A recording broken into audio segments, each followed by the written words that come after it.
સો good morning મારા student મિત્રો. તો તમને સમાચાર મળી જ ગયા હશે કે કેવા વાવડ આવી રહ્યા છે, કેવા સમાચાર તમને મળી રહ્યા છે. ઘણી બધી સરકાર 2025-26માં કરવાની છે.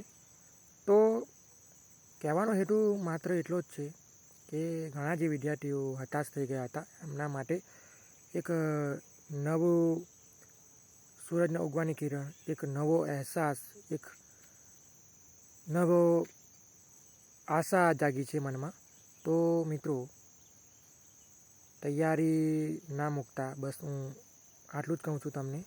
તમે હાલ જે પણ કરતા હોય તો કરો, પાર્ટ ટાઈમ જોબ કરતા હોય તો કરો, ફૂલ ટાઈમ જોબ પણ કરતા હોય તો કરો, પણ જે તમારી તૈયારી છે એ ના મૂકતા, કેમકે ઘણી બધી ભરતી આવવાની છે. એક ભરતીમાં તો તમારું પીડીએફમાં નામ ચોક્કસ હશે, એટલે મૂકતા નહીં. બસ મેન આ જ છે કહેવું, કેમ કે ઘણી બધી ભરતી સરકાર કરવાની છે અને તમે અત્યારથી હાર માની જશો. તમે હવે કિનારાની નજીક છો અને તમે જો હમણાં તૈયારી મૂકી દેશો ને તો એ કિનારાને તમે ઓળંગી ના શકો. ઘણું બધું તમે વાંચી નાખ્યું છે, ઘણી બધી જે પ્રક્રિયા કરવાની હોય એ તમે કરી દીધી છે. હા, નો ડાઉટ કે જો નવા વિદ્યાર્થીઓ હોય એ તમારી મહેનત શરૂ કરી દો, પણ જે જૂના છે, જે 3-4 વર્ષથી તૈયારી કરે છે, એ લોકોએ બિલકુલ બી ગભરાવાની જરૂર નથી. તમે એકદમ સરકારી જોબ મેળવવાની નજીક જ છો. બસ જે મહેનત તમે પાછળ કરી હતી એ મહેનત હવે શરૂ કરી દો તમે, એટલે તમે તમારી સફળતાની નજીક પહોંચી જ જશો.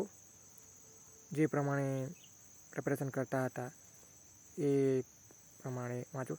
અને જે 5-7 માર્કથી ગઈ કોન્સ્ટેબલમાં રહી ગયા છે એ લોકોની તો ફાઇનલ જ છે નોકરી. નેક્સ્ટ પીએસઆઈ કોન્સ્ટેબલ કાં તો નેક્સ્ટ આવનાર ભરતી છે તે એ લોકોની તો ફાઇનલ જ છે, એવું સમજો તમે.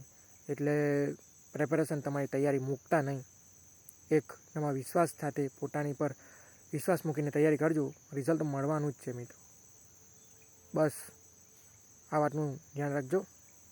લાઈક, ફોલો, શેર કરજો મિત્રો.